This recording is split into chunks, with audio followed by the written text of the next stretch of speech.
welcome back to another Batman News Weekly. This is episode 219 in year 5, and I am recording this without Clay, ladies and gentlemen, and recording this on Thanksgiving. And since Clay is not here, he told me what he's thankful for, and it's not having to do a podcast for you, the amazing viewers of Batman News Weekly. That's right, Clay just straight up moved out of his home state and was all like, I don't care anymore, I'm a big shot. No, Clay, this is actually on my part is why Clay's not here. Usually when we are gonna miss a podcast or something, like we usually record early or record later. I kind of made this call because we would have recorded on Wednesday, but one of the things that I'm thankful for, and if you follow me on any of my social medias, you know that I have been grinding to get a new channel out. And I just had to, I've been like every day's been working on this new channel. I finally launched that channel on Wednesday, which was the day before I'm recording this podcast right now. And I'm glad it's out. It's awesome. I'm glad I dropped like 5-6 videos technically on that channel, and it's up for everybody to go see. It's Juice from the Box version 2, V2 if you want to search it up on YouTube. But since I was grinding and dropping that channel, I completely forgot to plan for the podcast. I completely forgot to plan early. You know, Clay was like, so we're going to record on Friday? And I was like, why? Because I had completely forgot Thanksgiving was happening. Like, that's how busy I've been. I was like, I can record on Thursday night. And we had plans to record on Thursday night, but then, you know, Clay got some plans. And so I just didn't want to record on Friday. We've already pushed the podcast back a day. That's how it's going to start being in the future.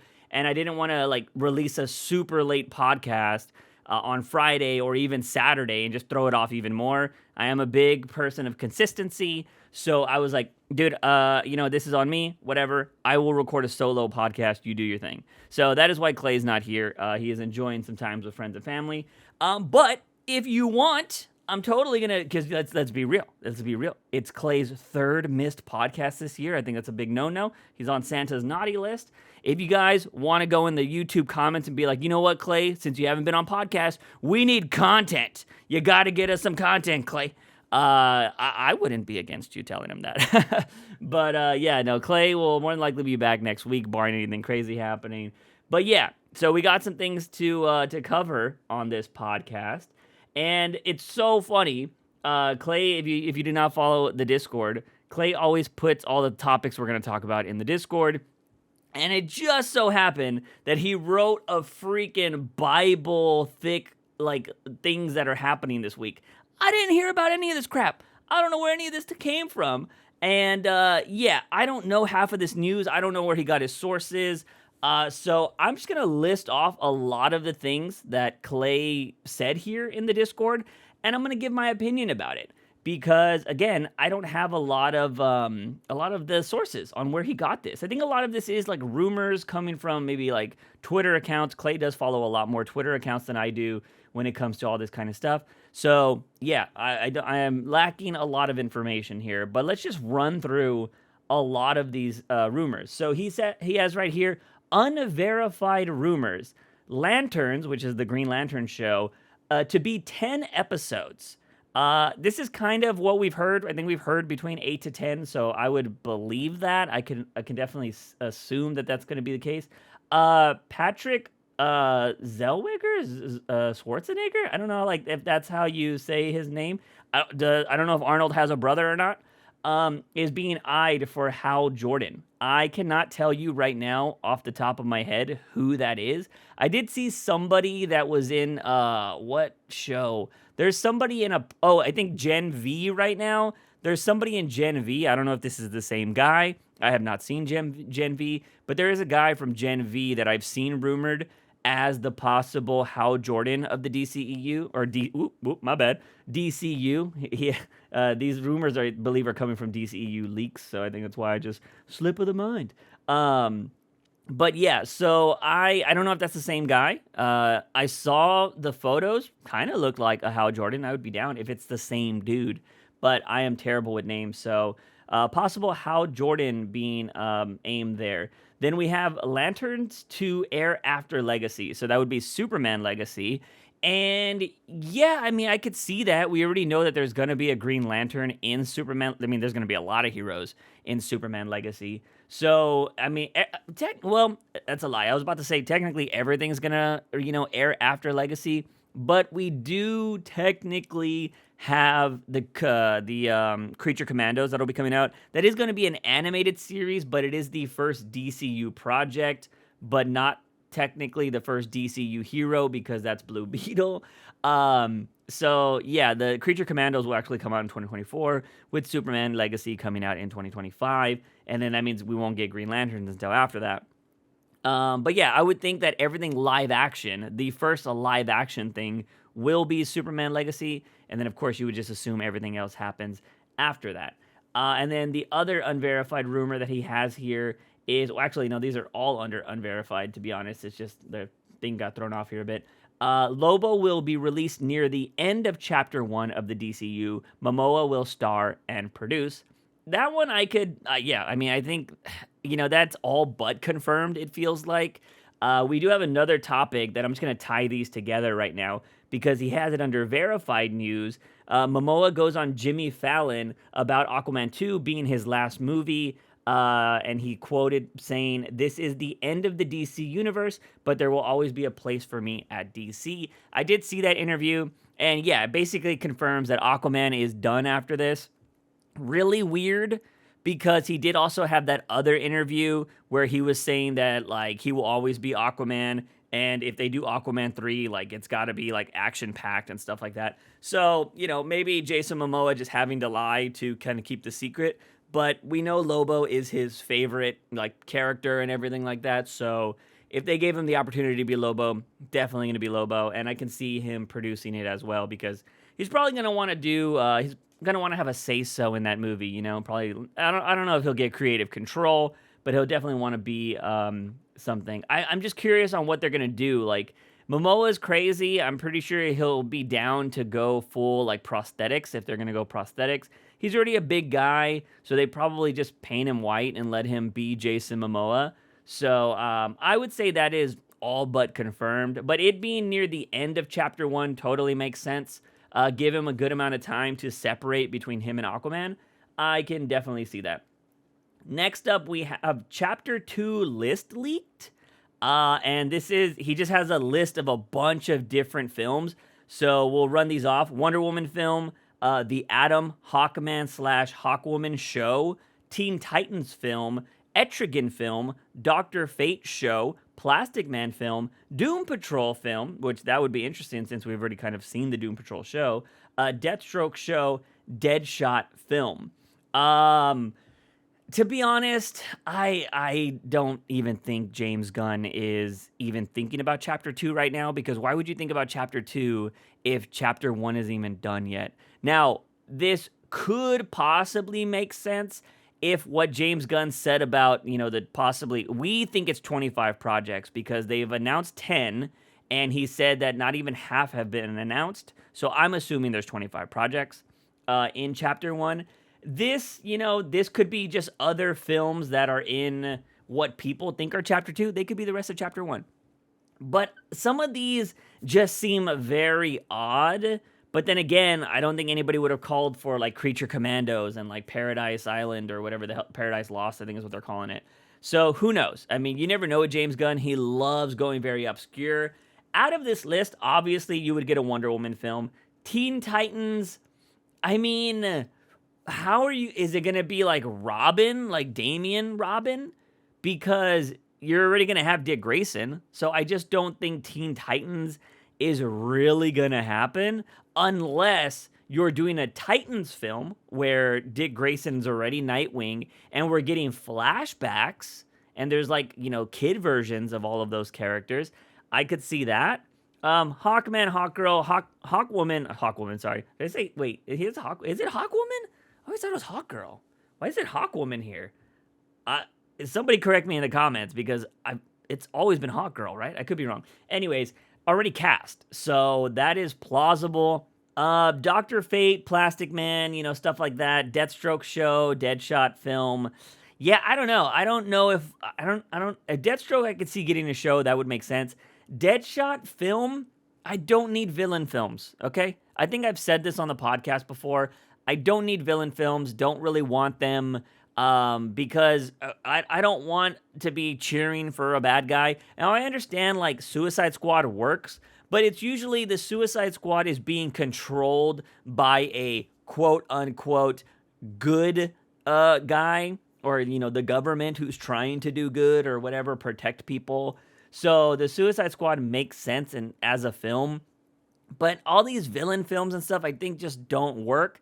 It's why, well, I think also Sony is just a bad studio when it comes to making superhero movies, but it's also why I think a lot of Sony films are horrible because they're trying to make villains likable and interesting. So yeah, I don't really need any villain films personally, but yeah, that is I'm not even gonna say that's an interesting list, to be honest, because you got to remember, like, Chapter 2 is gonna have sequels, right? Like, there's got to be a Batman sequel, there's got to be a Superman sequel. I just don't think we're gonna get all of these random films. I think a lot of these heroes are gonna be in other films or other shows.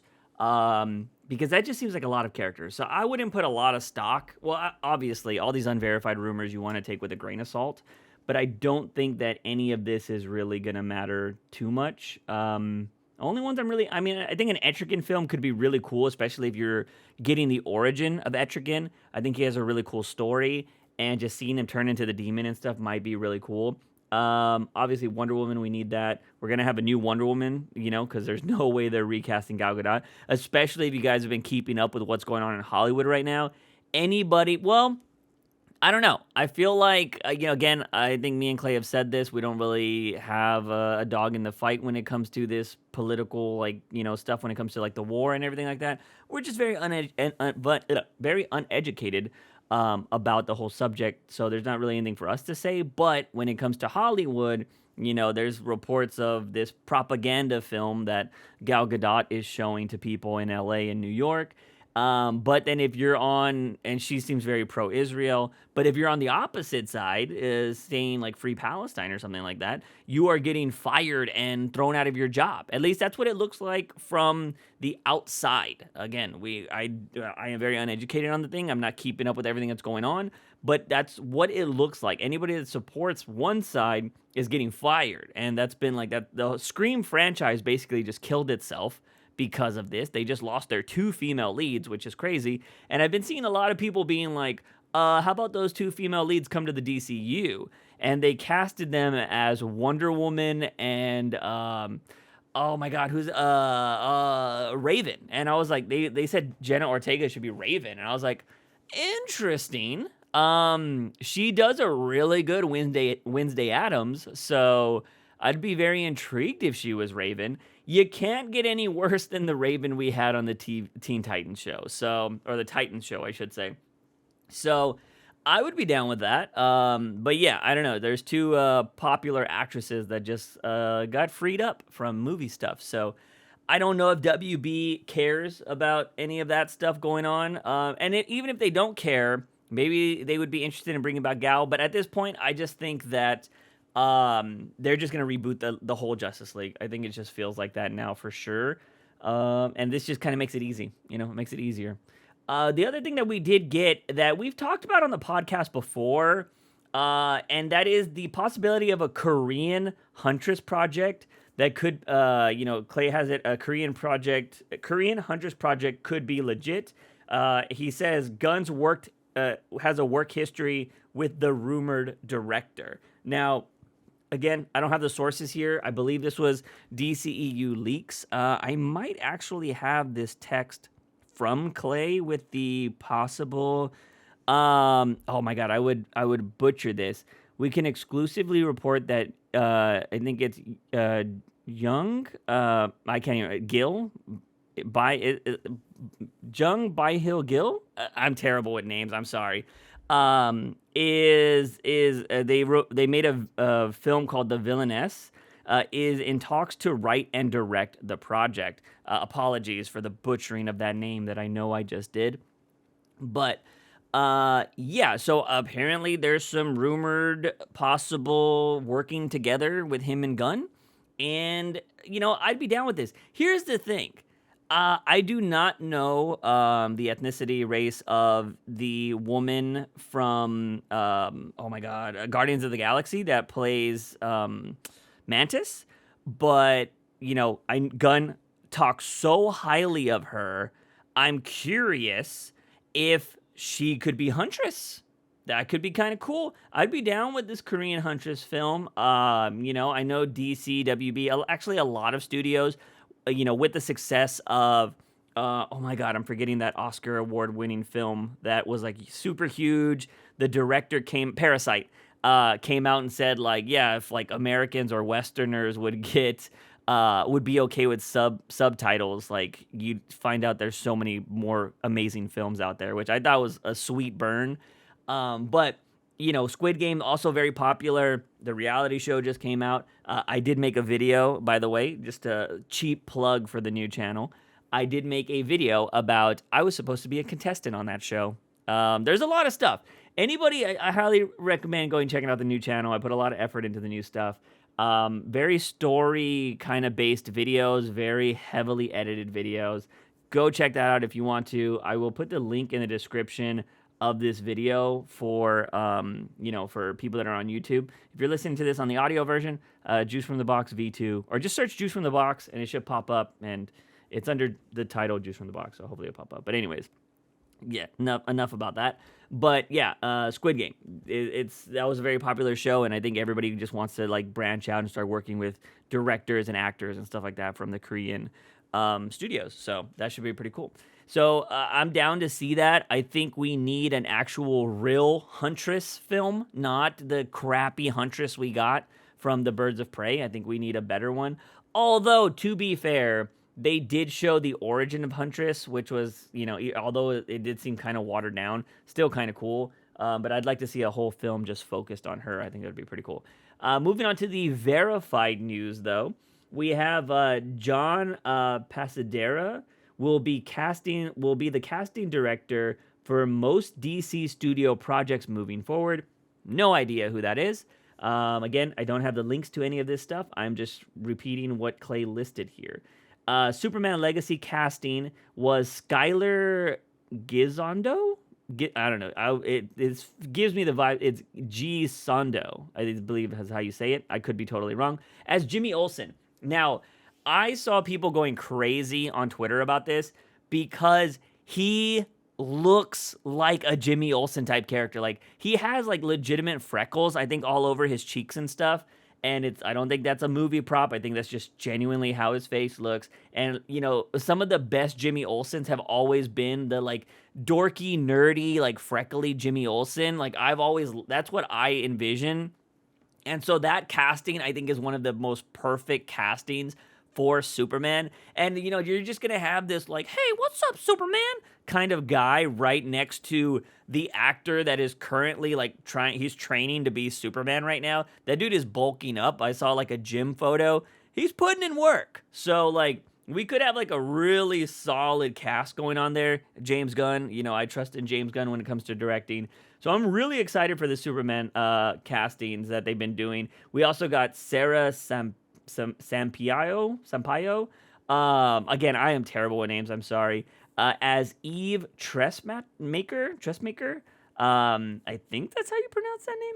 Again, terrible. But then the biggest one, which this has been rumored for a long time, Nicholas Hoult as Lex Luthor. Now, we've made a lot of jokes about how Nicholas Hoult has went after all of the big superheroes and has lost all of the big superhero roles. I did get pointed out to me in Discord because I made a joke. I was like, dude can't get a superhero role, so he's going to be a villain.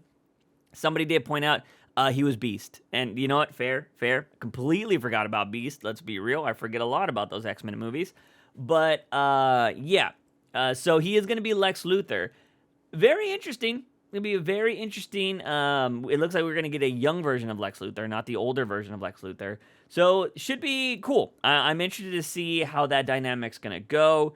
And, yeah, there was also Michael Rooker there was a rumor going around that he was going to be Sam Lane, so Lois Lane's father, if I'm not mistaken here. And apparently Gunn has denied that. I didn't see any of these rumors. I can't confirm any of this for you guys. But, this is under the verified news. I do trust where Clay gets his stuff from. So, yeah, apparently that has been denied. I did see that rumor, though. I have not seen Gunn denying it. Then we have Kate Herron is on a short list of directors for Supergirl. Terrible with names. Don't know who that is. And then, of course, the Momoa on Jimmy Fallon. Yeah, I saw that thing. I don't know if the writer strike, if I just never really cared about late night. I used to love Conan, but dude, I don't like coming back from the writer strike. I just do not care about late night interviews. I don't know what it is. I just don't care anymore. Although there was a really nice one, because I know a lot of people have been shitting on the Marvels movies. A lot of people get very incel-y when it comes to female leads in superhero movies, which I think is just very idiotic. But, and they're trying to trash that movie because, like, oh, it's the worst. Factually, I believe it is the worst Marvel movie that's, like, box office-wise that has come out recently. But the youngest actress in it has been handling interviews very well. She told like this really awesome story about Samuel L. Jackson, and it was like really cool. And she's been handling it awesome. She was like, yo, I just clocked in and clocked out. She was like, I don't worry about the box office. That's Bob Iger's job. And I was like, yo, she's cool. She's cool. I think, here's the thing. Here's the thing about the Marvels.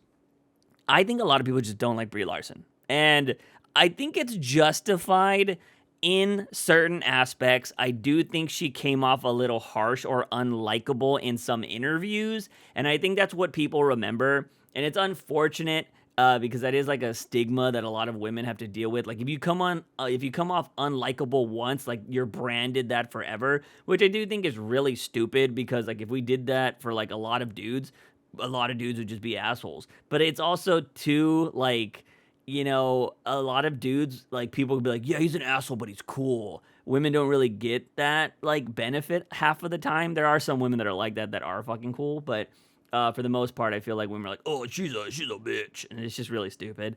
But Brie Larson, I think, did make a few interviews during the whole Endgame area where, yeah, she made a lot of people not like her, which sucks. And I think she's been, she seems like a pretty cool person in other interviews and other movies she's been in. But I do think that's where a lot of the hate comes from.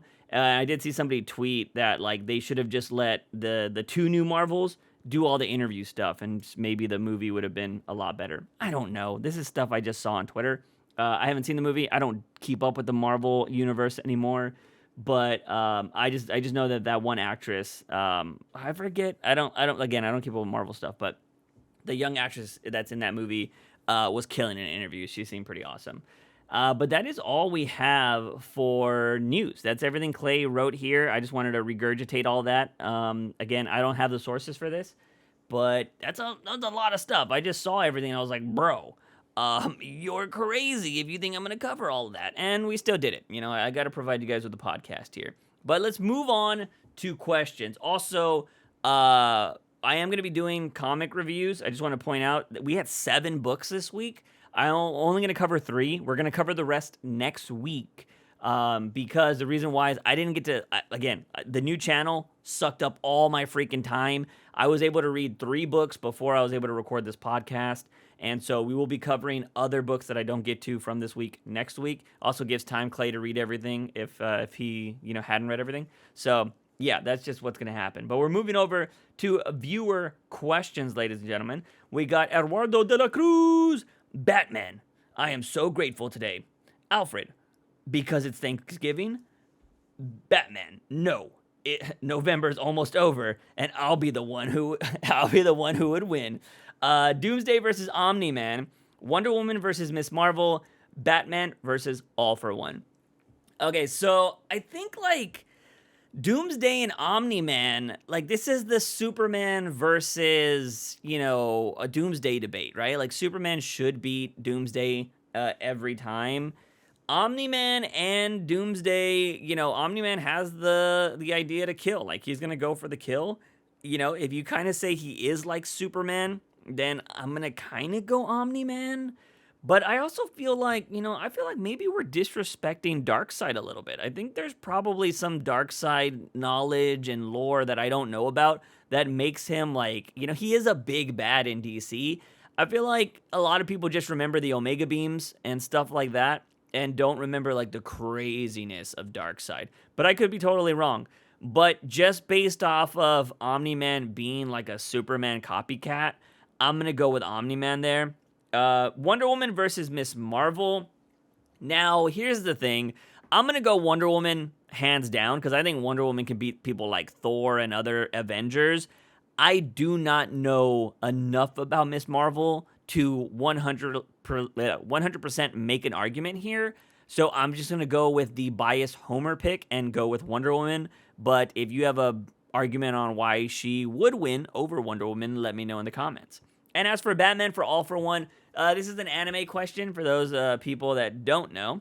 I would say that All for One would probably beat Batman. The problem here is if you don't know what's going on in My Hero, All for One is this being that can steal other people's quirks. And like he's super OP. Like even the strongest people in My Hero have trouble against this guy. And so I don't even know if Batman could plan for him unless he saw every single quirk that, All for One had. And that's kind of hard because like some of the heroes in the manga and stuff and the show don't even know. They're like, what is that? And they have to like plan for it. So, yeah, I don't know. I think if that would be a tough one. All for One is pretty OP. So I think I'm gonna go for all for one there, to be honest. We got Jason Todd who says, what if DC decided to continue the DCEU, but in comic form, complete with Affleck and Cavill likeness? For example, a Man of Steel 2 limited series, an Aquaman 3 series, etc. Would it be more praised or criticized? I think it's going to get criticized if it's not written by Zack Snyder. So unless Zack Snyder's involved, I don't think anybody's going to care. Because if you do look at some of those, there's the spinoff from the Batman movie. There's the, that tells more about what's going on with Riddler. There's been there's been series that were supposed to be before The Flash, talking about how he got his ring and stuff like that. So there's all that kind of stuff. Nobody really cares about those series. I think the only way this DCEU continues happening would be if Zack Snyder was actually involved in it. And I don't know if DC even wants to touch that. So, yeah. This next question, I read this before I went on the podcast, and I'm sorry, Alexis. This comes from Alexis. Says, I don't think Clay was here to answer this last, but which of these female writers would you like to see write a Batman run for the length of a Snyder or a King? Clay's not here, so a bit unfortunate, but if I remember correctly, was Clay not here? Did I read this when Clay was not here? Because I feel like we talked about this, but definitely not Teenie Howard. They say they list a few of the female writers here, and it's Gail Simone, G. Willow Wilson, Teenie Howard, and Kelly Sue DeConnick and Joelle Jones. Because I don't know, I feel like Clay has praised Kelly Sue DeConnick's writing before. I would not want to see one of Joelle Jones unless Joelle was drawing the book. Only thing that I would want to see. I read her Catwoman run. It was drawn beautifully. The storytelling was kind of weak, in my opinion. I can't say I've read a lot of Kelly Sue DeConnick stuff.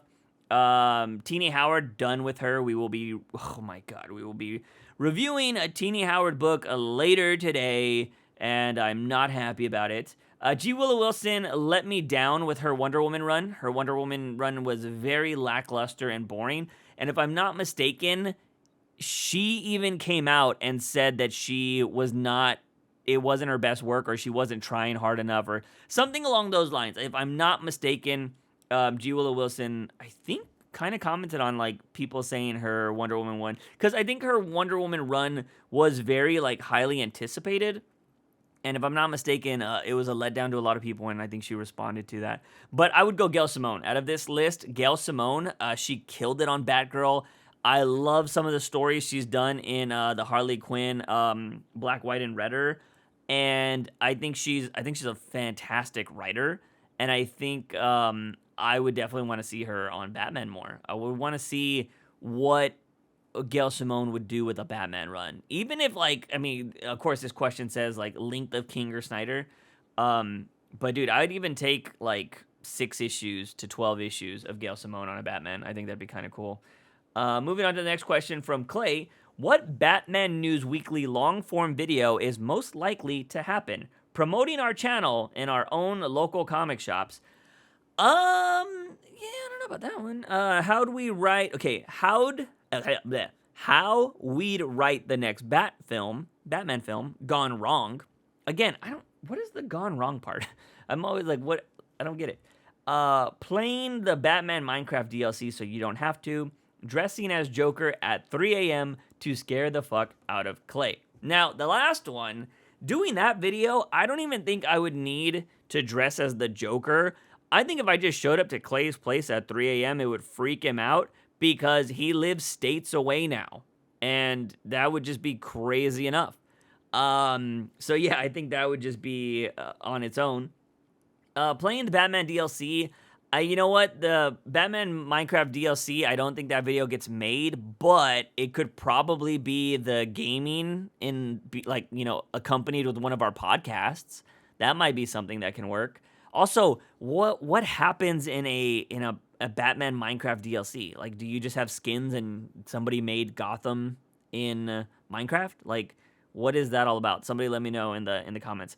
How do we write the next Batman film gone wrong? I don't know the gone wrong part. Like, what goes wrong about it? You know what I mean? Like, I'm curious. Do we make the Batman again?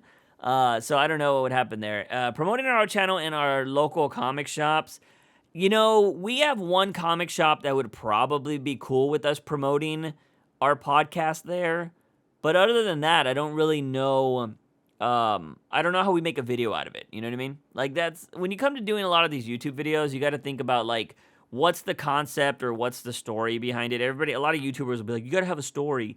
I don't think you need to have a story, but you do need to have a good concept. Because I think if something conceptually is cool or interesting, people will watch it. You don't need to tell a story on, like, how the concept was born or whatever. It just needs to be interesting. And, yeah, so I don't know. There would have to be more to promoting our channel. Like, and I just don't know how that would work. But if I had to pick out of any of these, I think, like, if it's a short, but it wouldn't be a long form, would be dressing up as Joker and scaring Clay. But, you know, he's fine with the Joker, though. So that's the one clown that he's cool with. Moving on to the next thing, Nathan says, what comic would you read solely based on the title? Batman, Stuck in the Backrooms, Nightwing, New Jedi, Red Hood, New Sith, Teen Titans Surviving Gotham Academy, Mighty Morphin Justice League. So, if I'm not mistaken, the Justice League and the Mighty Morphin Power Rangers have already crossed over, so I don't really have interest in that. Batman Stuck in the Backrooms, I've never played that game, and I'm trying to think. I don't know if it was a meme or whatever, but I feel like Backrooms had a different naughty intention back in the day. And so, depending on if we're talking about a video game or if we're talking about, like, Batman doing some naughty shit, that would change my interest very differently because I'd be like, yo, what Backrooms is he stuck in? But as for the New Jedi, New Sith, I would be interested in those, but let's be real, Nightwing and Red Hood, like, those are, like, super safe picks when it comes to Jedi and Sith, like, so I don't know how interesting those stories would be. Teen Titans Surviving Gotham Academy, I actually think would be super interesting because we don't really get to see the Teen Titans a lot in an actual school setting, and then you're putting them in Gotham where, like, you know, it's just a different breed of people. So I think that might be really interesting. And I actually used to read Gotham Academy when it was like I think it was like what do they call it? Like teenage, like it's geared towards teenagers. I used to read that and it was decent. It had some interesting stories in there. It followed 2 female characters and I believe like one was the like quiet, shy one, and the other one was more like the rebellious one, if I'm not mistaken. And Batman would show up, and like he would keep an eye on them or something like that. He like knew something was up, but it was a an interesting story. And so like if you had that kind of stuff going on, like if the Teen Titans had to go undercover to try to find somebody in Gotham, I would be curious on how they do. I would like to see, maybe some girls are hitting on Beast Boy, and Raven's all like, I'd be curious, So I think I would go with that. Moving on to the last question we have here is Moncray. I want to see Batman's no-kill rule be tested more, especially by fallen heroes. Which of these villains would you like to see Batman try to reason with slash rehabilitate? Light Yagami, Eren Yeager, Scar from FMA, which is Full Metal Alchemist, or Stain from My Hero Academia. So I saw this question and I was like, it made me really think about it. So Light Yagami and Eren Yeager, I don't think you're going to. Here's the thing. If you've seen these films, so spoilers, by the way, if you haven't seen freaking Death Note and it's been like 20 years or whatever, like, okay, spoiler, I'm not going to say, like, yeah, that's on you for not knowing at this point.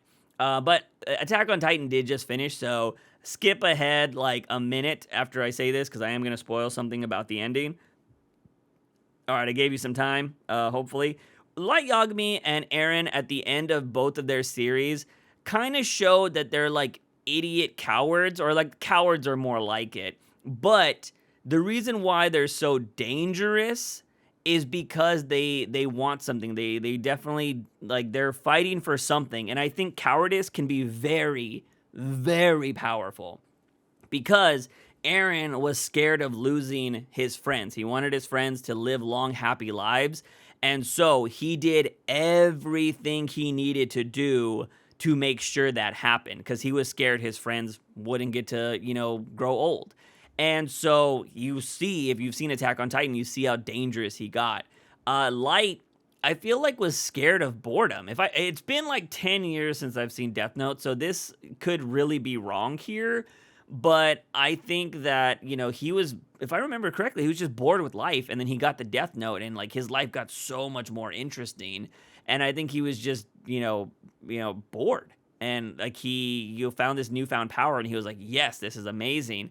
But at the very end, if I remember correctly, I think his name gets written in a Death Note, and he's like terrified. Like he's like a coward at that point.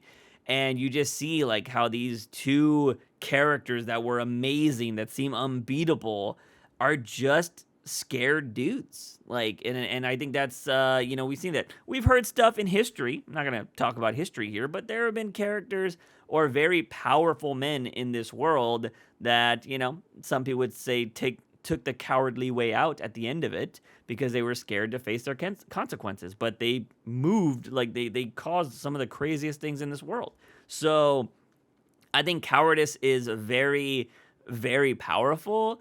And I think a lot of those people, you can't reason with them. So I don't think Batman could, to bring this full circle, I don't think Batman can reason with either of those two characters. Now, I have not seen My Hero Academia. I mean, not My Hero. I have not seen Full Metal Alchemist. So sorry. I know everybody's like, it's the greatest anime. I haven't seen it. Okay. I haven't seen it. I haven't sat down. Everybody says watch Brotherhood. I just haven't had time. So I cannot comment on Scar. Again, I don't have anything on that because I don't know the character.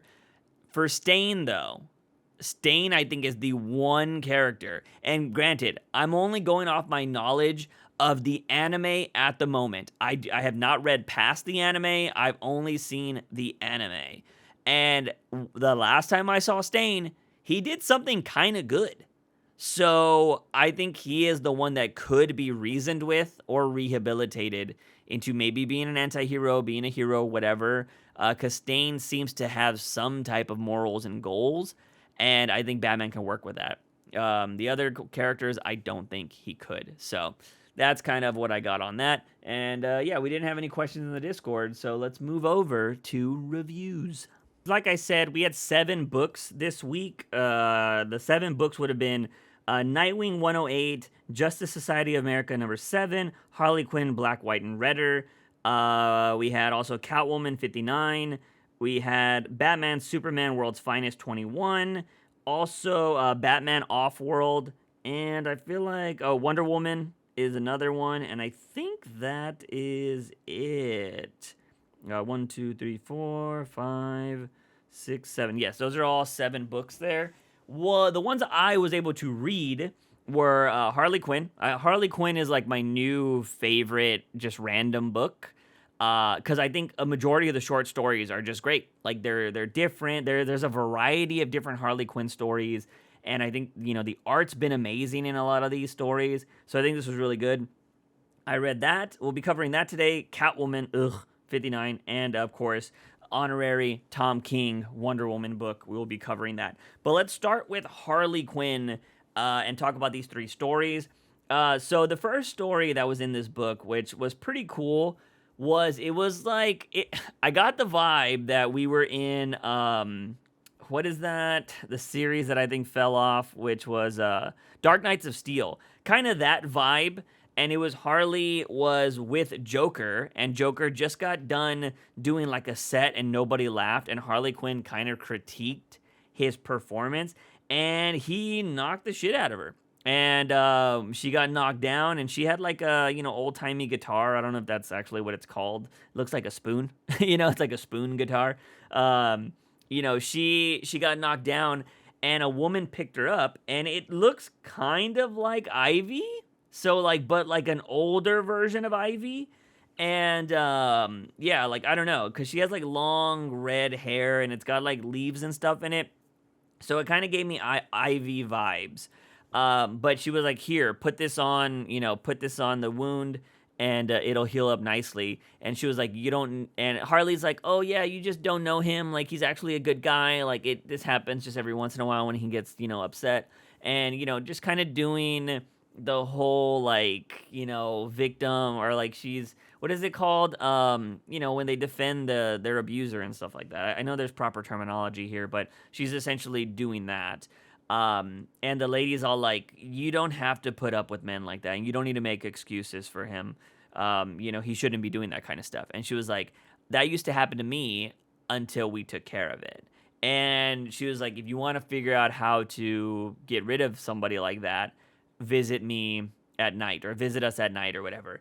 And what ends up happening is Harley is curious about it. She does go at night. She's like caught up in all of these like branches and stuff. I think she's just trying to go through the woods to see what's going on. And we see this, again, I think it's Poison Ivy type of character. She's doing like a seance, and they like set this tree, like this bonfire ablaze, and they're doing like witchcraft essentially. And they call out to this demon-looking character, and all I can say is it's like Harley Quinn meets Pan's Labyrinth. If you've ever seen Pan's Labyrinth, how they have like very creepy, crazy creatures in it. I love that film. It's one of my favorites. And just imagine that, but a Harley Quinn type of like a goat man kind of thing. And it looked amazing. And this Harley Quinn type of character finds Joker essentially, and kills all the men that have been abusing women. And I'm just like, yo. And they even say, they're like, we know that this isn't going to be the end for us. Like, there's going to be a price to pay. And they talk about how this is how witchcraft, they're going to say we're witches because they called this, demon character to come kill all these men. And so they're going to be hunted down. But like they're gonna be like, the one thing that they won't understand is like, we don't fear them. And I thought that was kind of cool. So it's just like this different vibe of a Harley Quinn story, but it was just like old timey, witchcrafty. But like there was this Harley Quinn character that came out of nowhere to kill people, and I thought that was kind of cool. And it's drawn beautifully. I don't know who the artist and writer are. Let's see if I can find that real quick. Written by Matthews Lopez and Bill Quest, Evanly, I believe that's the story, and art by Bill Quest Evanly. I'm again butchering these names. I'm a terrible name person, but this that was a cool story. The next one was really fun. It was called Flight, written by Justin Halpern, and artist was Kath Lobo. And this was I thought it was the Suicide Squad at first, to be honest, because it's like Shark and Bane and Freeze and Harley and all these people are on a plane, and there's a lot of guards, and Harley's like, "Hey, can I get the Wi-Fi password? Cause I'm trying to watch that show, the Lord of the." She says it in here. She was like, I popped something pre-flight. So she's talking about like she took something, like some drugs or whatever. And she's like, I'm kind of out of it, and I'm trying to stream that Lord of the Rings show. My friend said it's actually pretty horny. So so Harley's just over here talking it up. The security guard's like, shut the hell up, Quinn. And she's sitting next to Bane. Bane's reading a book. I think like a lot of writers and people are starting to take on the fun personality of Bane from the Harley Quinn show. Like they're trying to show Bane in a different light instead of this calculating like monster that can destroy people. They're showing him do other stuff like when he's around other characters, which I think is really intriguing. I think it adds to it. I absolutely love Bane in the Harley Quinn show. So like here he's like reading a book and he's talking to Harley about pizza, and he's like, "Have you read the newest pizza science? That is, they say to use more water in the baking process." And like it's just like stupid stuff like that. And well, the whole book is essentially they're gonna do a prison break on this plane, and Harley doesn't remember anything because again, she said it at the start of the story that she took something. Well, apparently she killed a guard at the start of the plane ride. She hid his body in the toilet and took his taser. And Zaz is like, when I give you the signal, we're gonna start this thing. And she didn't know what the hell he was talking about. And she also hit a bomb on the plane. And like it's just this whole randomness of Harley doesn't know what's happening, but she's like the mastermind behind the plan. And like yeah, she starts like killing guards or whatever, or like knocking out guards, and everybody's trying to do this prison break. She throws a bomb at Zaz, and the plane starts going down. And like everybody's like, "Look, what's going on?" And Harley's like, "Oh, do you think you can land in like Santa Monica?" Or like just talking about random crap. And at the very end, it's like, "Oh, do you think it's possible to survive a plane crash from 30,000 feet?" And that's just how the book ends. Like, it's just like randomly chaos on this plane, and Harley just being chill. Like, it's just a random story. I like it. It's cool. And, I mean, you assume they live, but I don't know how. Somebody was flying the plane. And then the last one is a story by Spearmint. Story and art by Spearmint. One name, artist, writer. I haven't seen that in a while. That's pretty cool. And this was all about social media. Like, there was a cosplayer that was taking Harley's identity, essentially. So, like, somebody impersonating Harley, and she was going around stealing stuff, and people were saying she was a cosplayer. Yeah, because she went through there was a cosplay convention or a convention happening near one of her places she robbed. And everybody's like, "Oh my God, is it Harley Quinn?" And she just keeps doing this. And Harley's at home with Ivy, like, "Why? Who is this person taking all my credit? Like, I'm over here trying to do cool stuff, and she's over here taking all the likes." And so she was like, "We need to do something." And Ivy ends up capturing this woman. And Harley's like, "We got to do it on live stream." And we were like, "Hey." And she gets on. She's like, "Hey, I'm the real Harley Quinn, and this is an imposter." And she bashes her brain in. She hits her with like, she was like, this girl's like, "I was just doing it because it was so easy to do. Like, I was just joking." And Harley kills her. And the crazy thing is, there's this one point where she gets knocked down because she's streaming this live on ViewTube, as they call it in DC. And so she knocks out this woman, and like I assume she dies. You know, she got hit with a mallet in her head, and she's literally bleeding out of the ground. And she now granted, she does say ugh, so maybe she just took a hit to the head and she's not dead. Didn't mean to rhyme there.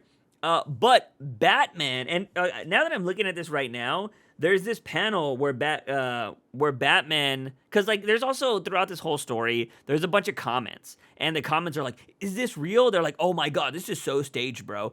If you've ever been online, if you've ever checked out a live stream, there's a lot of comments like that. The comments are just like fucking word vomit a lot of the times because people want to get noticed. People are saying this is staged, it's not real, yada yada. So it's a lot of those comments you would see on social media. And well, since Harley's live, she just, beat this woman. Batman's in a panel, and there's a heartbeat in the background, so I'm assuming the woman she hit is alive. That's probably her heartbeat. And Batman just says, Oh yeah, you're definitely getting banned. And they're just saying that Harley Quinn's gonna get banned from social media because she's gonna break TOS. And then the very last panel is all of these collages of people doing their own Harley Quinn bit. So there's like a cat that's killing somebody. There's a like this one literally says Harley snuff prank, and it's like somebody pretending to like beat up the girl again. There's like photos of the mallet, like a shocked face Harley. So basically, doing what the internet does, they saw a trend and everybody starts copying the trend and doing their own version of it. And Harley and Ivy are like they're a little roughed up on the couch because probably Batman, kind of roughed them up a little bit. And Ivy's just like, so what did we learn about the internet? And she's Harley's just like, oh, buzz off. I can't believe we're the weirdos. Just calling out everybody copying her and stuff. So I thought that was funny. Harley trying to, kind of get her name back, but like you can never beat the internet. The internet's always gonna one up you some way. And so I thought that was an interesting little story. So yeah, that was Harley Quinn, Black, White, and Redder. I thought that was a really good read. It's always just a fun book to read because it's quick most of the times, and it's 3 little stories. Usually you get one really good story out of those. But moving on to the next book, it is Wonder Woman. Now, this book was really interesting. A lot of action in this book. It was Wonder Woman going to go meet Sergeant Steele, I believe I always forget the dude's name. But the guy, let's see. Yeah, Sergeant Steele. She's basically going straight to his office. She's like, "Hey, where's his office at?" And they're like, "Look, we don't know." And the guy at the front desk, she was like, "Oh no, I know this building's a front for your real organization. Tell me where he is." And he's like, "Oh, Wonder Woman, Office 32." And so she's making her way to Office 32.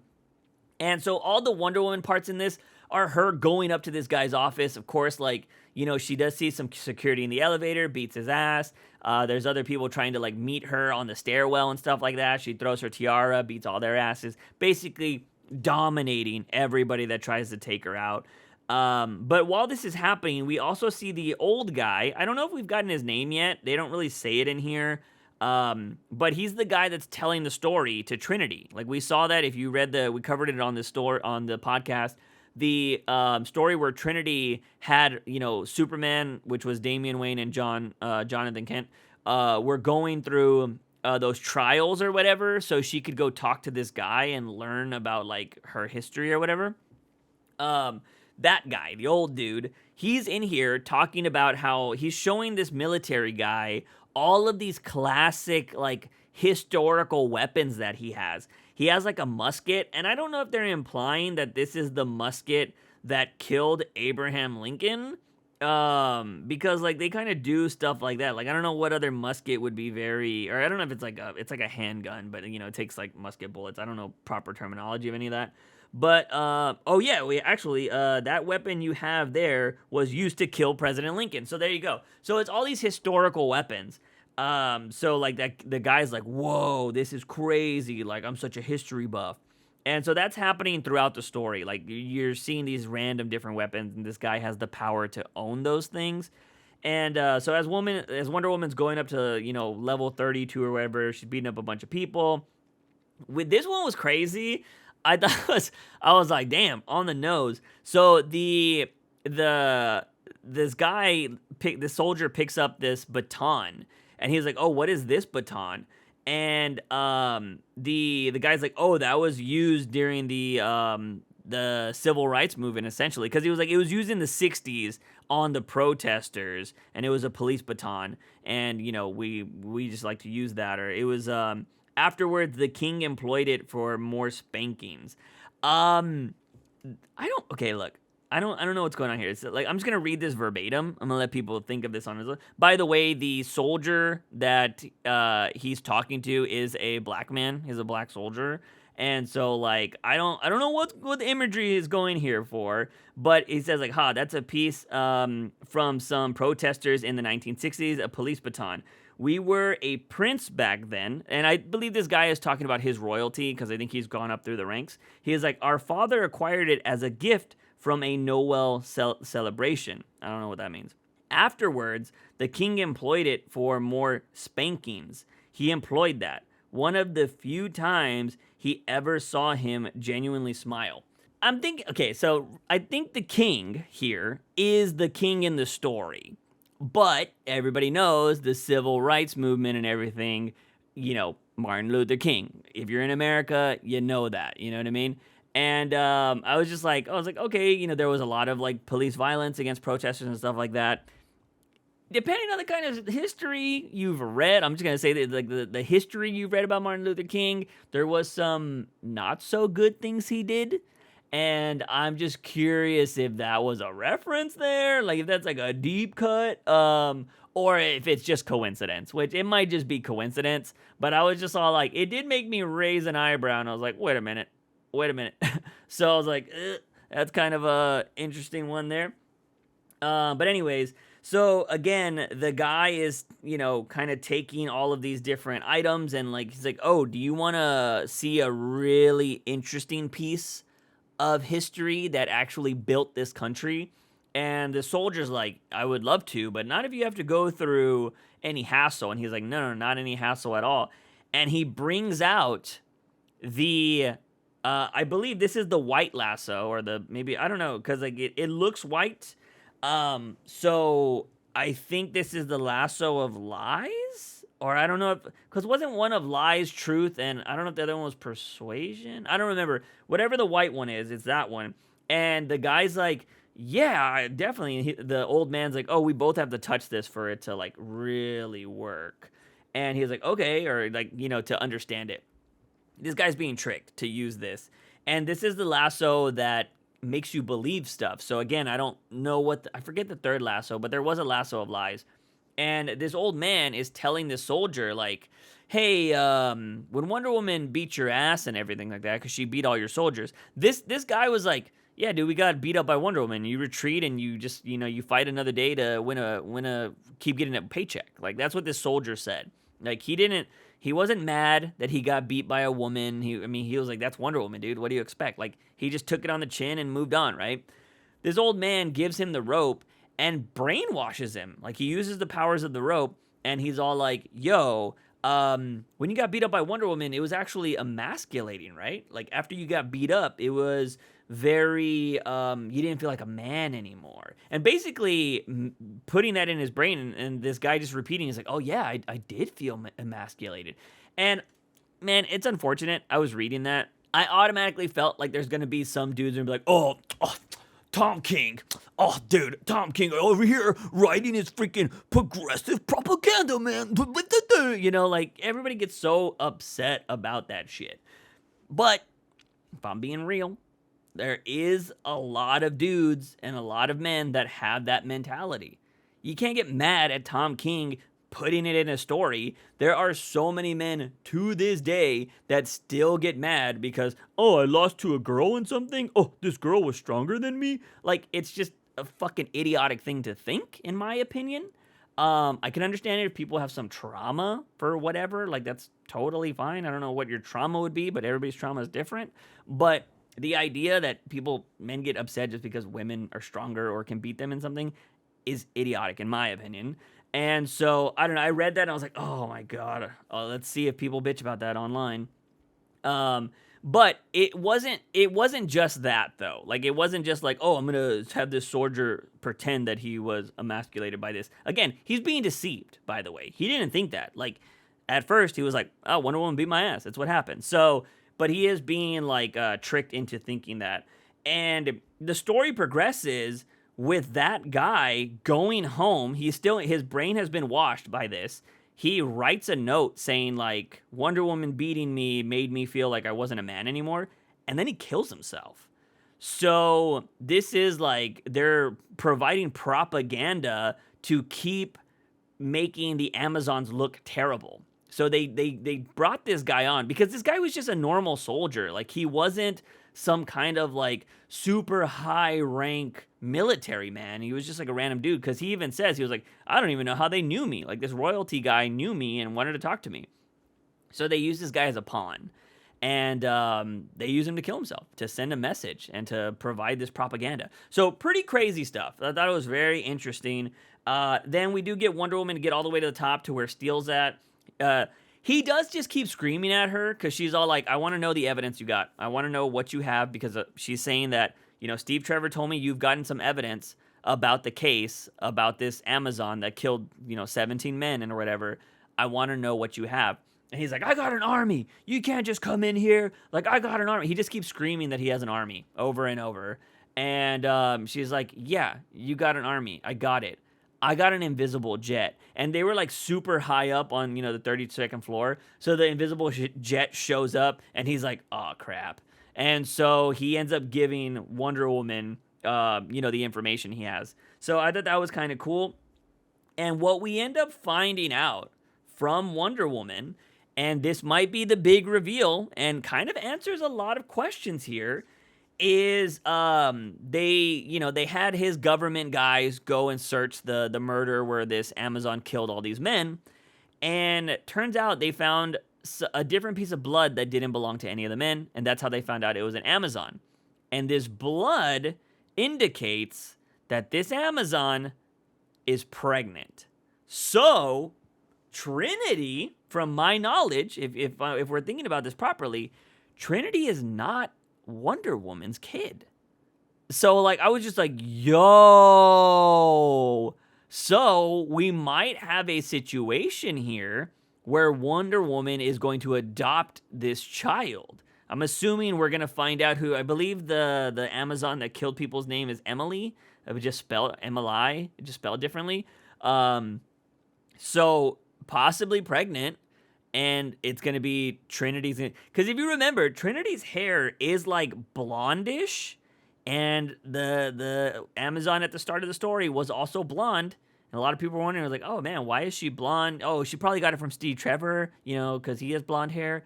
So now it looks like Trinity is not Wonder Woman's kid. And that's really intriguing. Because now we're going to have an adopted kid.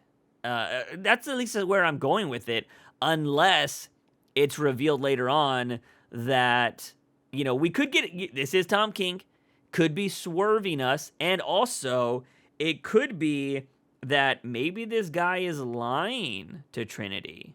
You know what I mean? Because maybe Wonder Woman is, maybe this is her kid, but, Tom King's trying to swerve us. I don't know. Either way, intrigued with the story. I'm like, oh, what? So, and I think that's all you want, right? You want something that's going to keep you interested in the story, to keep going, to read the next one. And that was very, very interesting. Now, Tom King is also writing a backup to this, which this is the way you do backups, ladies and gentlemen. If you want to tell future stories, or you want to tell a different character, but he's like part of your story, you do it in the backup of a main book. You don't write a secondary book a la Chip Zdarsky. You don't do any of that. You do the main things. Now, granted, Zdarsky, his book came before the current Batman run, so I don't want to shit on him too much. But, like, you don't do that. I've always been against, having to take a big part of a story and find it in another book. I think that's just idiotic. You do it in the backups. And to be fair to Zdarsky, he did do that a lot in a few of his backups. But I just don't like how the current story is being connected to, that night book that he had. I think that's kind of annoying. In this backup, we see baby Trinity. And, of course, who are the two big brothers that are taking care of her, which are Jonathan Kent and Damian Wayne. And Jonathan being Superman, which Damian's like, bro, you're not even Superman. You're like Superboy at best. And they're kind of going back and forth like brothers would. And he's like, I gotta go save this dam. There's a lot of people. And he's like, dude, you're like the 10th best superhero right now. Like, they do not need you. And so he ends up leaving. So Damian's like, oh, I gotta go, protect Gotham because dad is out in space or whatever. And so he also teaches her a bad word. And she, he's like, oh, that's not a word you should use. And I think it was really funny because, freaking, I'll just call him Superboy. Superboy was all like, yo, I could probably save you in a bunch of other things, but I cannot save you from Diana after you taught her that word. And he's like, oh, let's not say that word, please. So I thought that was kind of funny. And so what's going to end up happening is Damian's, of course, going to go out. she dresses up as like Little Robin, which I think is kind of cute here. So we have two Robins. She calls herself Wonder Robin. And yeah, they go out to fight some crime, and he's like teaching her lessons, which I think is kind of cool. He's like, lesson 33 or whatever. And they go fight Croc, and he's like, yeah, let your, let the person that has a better knowledge of the situation handle it, yada yada. And she ends up, Damien looks like he's struggling a little bit. So she goes in there and she does like a super kick and like just knocks the hell out of Killer Croc. And she does the little like cute like finger touches. She's like, can we go back? Can I sit in the front seat now? And so I think that's kind of cool. Freaking, they get back to the house. Superman's covered in mud. And he was like, yeah, that wasn't as easy as I thought it was. Damien talks about how they went on their own a little adventure. And they're kind of all just chatting. And Trinity is like asleep on the couch in like Batman pajamas, which I think is kind of cute. And it has all three of them sitting. This was like a big photo on Twitter if you didn't see it. But it's like there's a painting of the Trinity in Wayne Manor. And then it has like the new Trinity, which is going to be Damien, Jonathan, and Trinity, essentially. So I think that's like cool. The generations there show up. And it ends with, Damien saying a bad word again as he's talking to John. And in her sleep, she says the bad word. And they just kind of laugh it off. And that's kind of where it ends. So I think this is really good that Tom King's writing additional stories to progress Trinity. Because, you don't need a Trinity series, which, if I'm not mistaken, Trinity is getting a book in the future. So we probably are going to see more of her. But I think this is the way you progress the characters, right? Like, you can tell future stories in your already established book. And I think that's really cool. Tom King's really good at that. I wish more writers would adapt that style. All right, I had to get a little bit of water there. My voice is getting a little raspy when you got to do the podcast by yourself. But, okay. Oh, all right. Last book we're going to talk about, ladies and gentlemen, is Catwoman 59. And I don't want to say I called this, but I fucking called this, ladies and gentlemen. Teenie Howard goes full comic book in this story. First of all, Catwoman gets her purple suit back. I'm always down with purple Catwoman suit. It's kind of a little modern version. It is like the black suit mixed with the purple suit a bit because, I don't know, I think it's the way they draw it around her eyes doesn't make it seem like the old suit, but it is all purple with the long black, heels and stuff like that. So it's essentially the old purple suit. I don't know if she has the tail, though. I don't think she has the tail. Anyways, moving on. Here's the thing. So let me just tell you the story. The whole concept of this book is that Catwoman is going to return the cat Valmont gave her. That weird-looking cat that, like, sparkled in the moonlight or whatever. That cat is going back to the original owner, which just so happened to be Valmont's ex-lover. And apparently is this crazy woman that has a lot of power, and she's known as the most betrayed woman in the world. And if you betray her or you don't follow her rules, she just kills you. So, like, all of her servants and everybody that works for her are people she trusts, and if you don't follow, and they show it in this book, if you don't follow her exact rules, you get murdered instantly. There's a guy that went to the wine cellar and didn't close the door, and she was like, why is this wine cellar open? He was like, oh, we're just going to get you another bottle of wine. Instantly shot up by Uzis. Like, it was crazy. So, we also find out in this book that Catwoman has these dangerous missions. Like, she's always had these missions that she's wanted to do that have piqued her interest, but she knows that they're so dangerous it would cost her life. So she kind of just, like, kept them in a file. This could be the USB that we saw at the end of it, which they do show the USB later on. I originally thought that she gave that to Batman because of the panel progression in that story. I think Clay might have corrected how the panels actually look, so I was like, okay, yeah, whatever. And so, like, maybe she's the one that kept it. So now, this little USB that she had is these, like, impossible missions that she wants to do, and we found out that she's able to do these life or death missions, ladies and gentlemen, because she has 9 fucking lives. Okay, and it's even worse how she knows, guys. Okay, I just like, oh my god, I was reading this and I was like, you have to be fucking shitting me.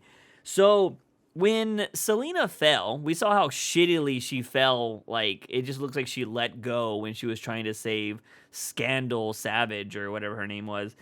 She fell down this, into the meteor area or whatever.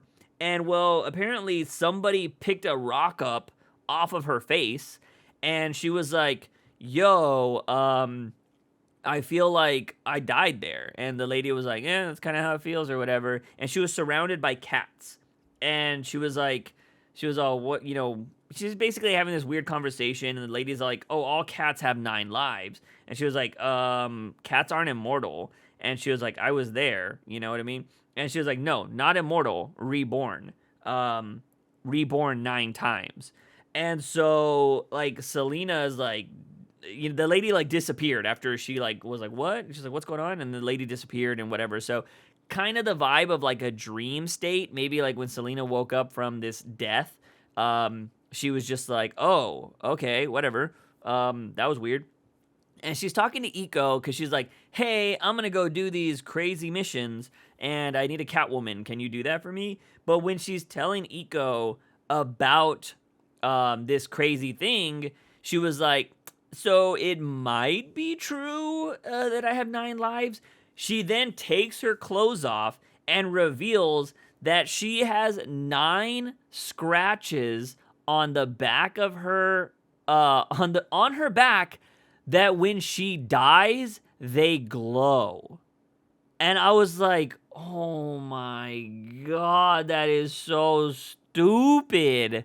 So, yeah, so Vandal Savage's new immortality thing or whatever has given Selena a literal 9 lives that she can keep track of because of these scratches on her back.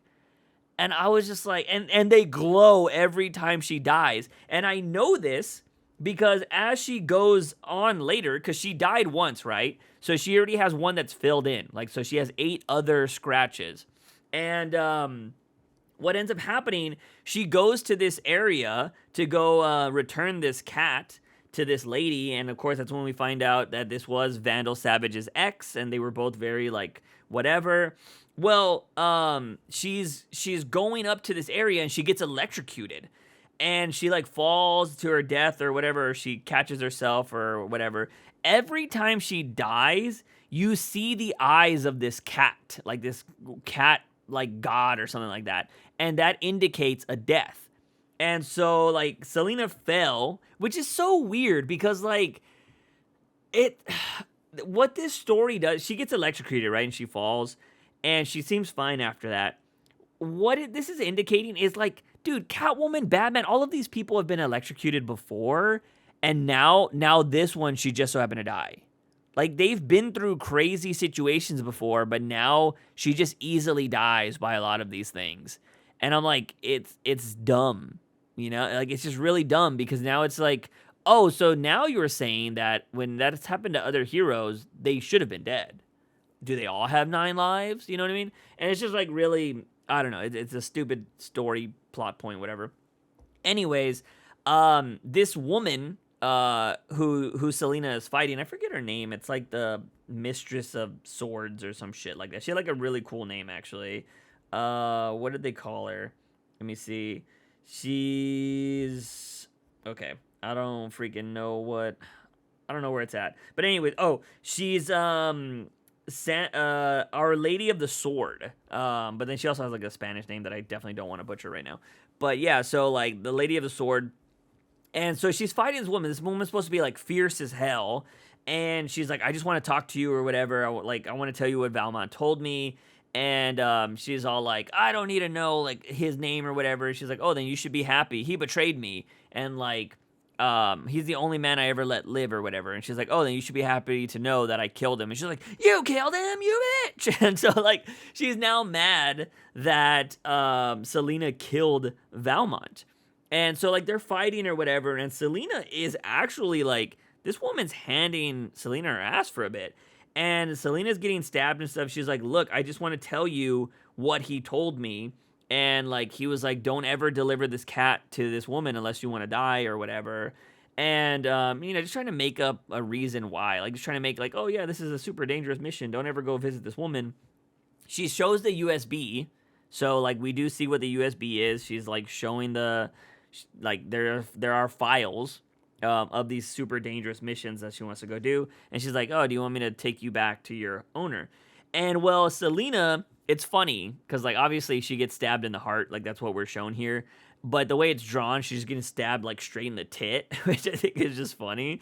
But she gets stabbed in the heart.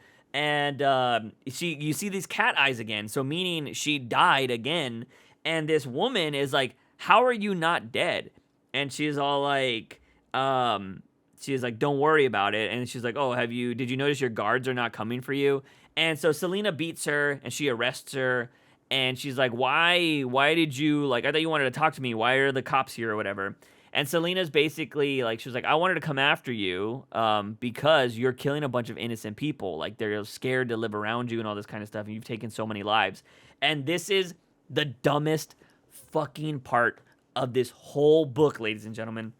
So this woman who has been killing people, Selena's like, you've been killing innocents, yada yada. She had Interpol come in, and remember how like Valmont was like low-key working with Interpol, but he was still being like super shady or whatever. So I don't know if this is who like they connected or whatever. And she's like, I'm tired of you killing. So Selena, the lady's like, wait, Valmont didn't send you to me? She was like, he did. He thought we'd get along. What he didn't count on was how different he was from me. I can't love a killer. Teenie Howard's character writing is so fucking trash. How long, ladies and gentlemen, how long did we put up with Selena questioning if she loved, or like she always loved Batman, but she was like, oh, I can't like this man. I can't, it's exciting, but I can't enjoy this man because he's a killer. Like right at the start, like she knew he was a killer. She ends up fucking this guy and also like I'm in love with him or whatever. And she's like, I love two men. I have two lovers and like yada, yada, yada. And now flat out from freaking Catwoman's mouth, I could never love a killer.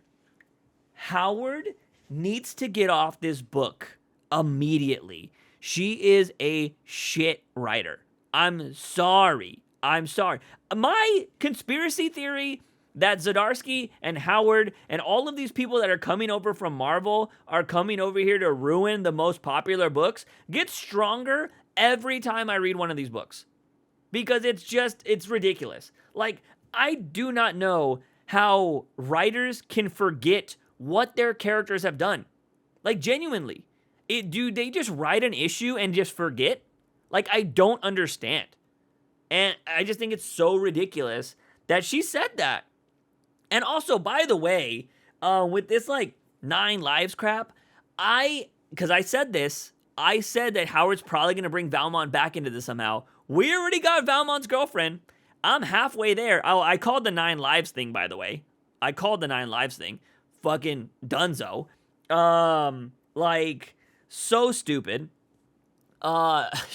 So, I don't know, guys, if Selena is gonna find a way to revive Valmont, and that makes things okay with Bruce. Which I think they've already kind of been okay now, or they're fine now, or whatever. But, like, if she brought back Valmont from the dead, that means she never killed him. So, like, will Bruce love me now? I don't know what's gonna happen here. I do think this is already a stupid story.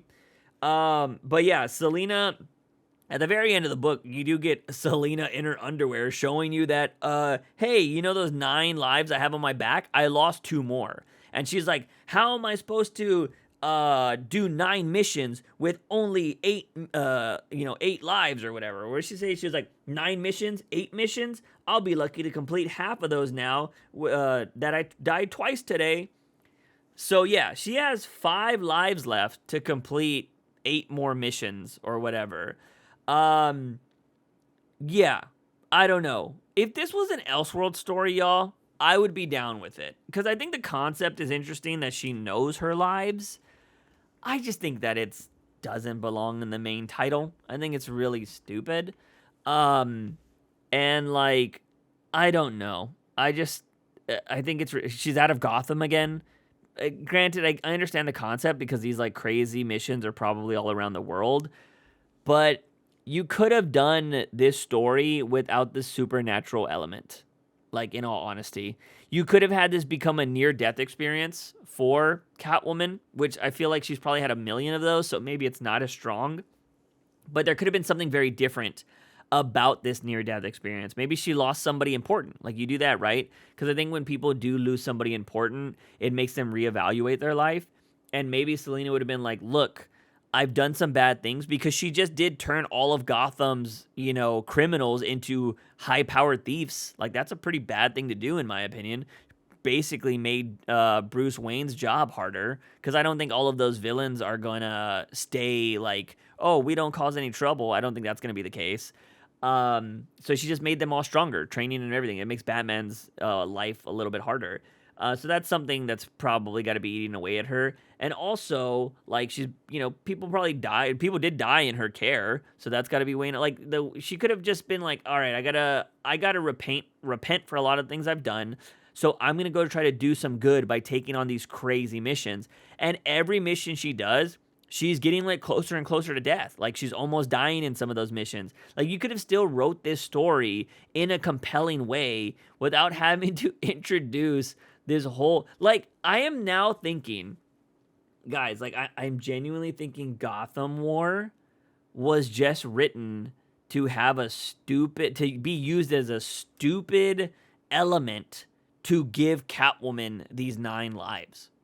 Like, because really think about it, how did it progress Batman's story at all?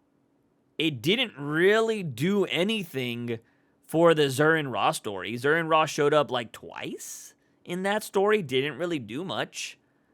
So I feel like this was made way more for Catwoman and to progress whatever the fuck's happening with Red Hood and Joker. Like, maybe that's what I don't know. We kind of talked about it last week. The Gotham War story was kind of garbo. But this is just, I don't know. I feel like it's Joker War, Or how, like, everything was created to make Joker War in Tynan's run. I feel like Gotham War was just made to make up this weird element of this Catwoman story. I don't know. I think it's just dumb. I would have been interested to hear Clay's opinion on it. Maybe Clay will say something next week, or maybe he'll type in the comments. I don't really know. But yeah, that was Catwoman 59. I'm ready for a new writer to be on this book. Bring back Ram V. Give me somebody new. You know what? Give me like Cami Garcia on Catwoman. I've been wanting her on Batman. I would love to see what she could do with Catwoman. Give the 2 boys that are doing Batman Beyond right now, give them Catwoman. Give somebody new Catwoman. Some of the writers from Harley Quinn, I think, might be good. But yeah, I think Howard has had enough run. Maybe like get her off the book. Like, after this run, I think after this story arc, I think they should switch out. Also, I think, Zdarsky should be off at 150. I think is coming up. Like, that's when his swan song should be at that time too, in my opinion. But yeah, that's it for the podcast, ladies and gentlemen. Hope you guys enjoyed this solo podcast. I hope I can keep these guys, I hope y'all are entertained by just my voice enough. But as I said, I've been spending the last month literally working on the new channel. So if you guys want to go see those videos, just to give you a rundown of what those videos are, I talked about how I was almost on the Squid Game challenge, which was a crazy video. I talk about the rise and fall. I have a video called The Rise and Fall of Juice from the Box. If you guys want to go watch that, that is basically my whole YouTube origin. Like, if you ever wanted to question, like, how I started, when I did this superhero stuff, how I failed at the superhero stuff because of, I got, people will say, like, oh, he started hating the shows, or he become a hater of his fans, or whatever. All of that is in that story. So if you just want to, like, you want to watch one of those videos, that would probably be the most interesting one. I put a lot of editing into that video, too. I have another video about how I challenged Ludwig every day, which is this creator I follow. I challenged him every day for an entire year. That was a crazy video.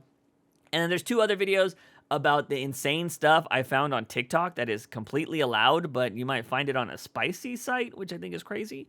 And then I talked about the time I got flashed in middle school. So a lot of content, I dropped 5 videos on that new channel. So if you want to go check it out, just search Juice from the Box. It'll have like this AI photo that I have with a blue background. That is the icon. Or you can just do youtube.com/@juicefromtheboxv2. That'll pop up and it'll go straight to the page. If you follow me on Instagram or Twitter or anything like that, I've posted it there as well, so you guys can go find it there. But that is going to be it, ladies and gentlemen. That is it. As always, I am Juice Wayne, and remember, Batman is awesome. News Weekly.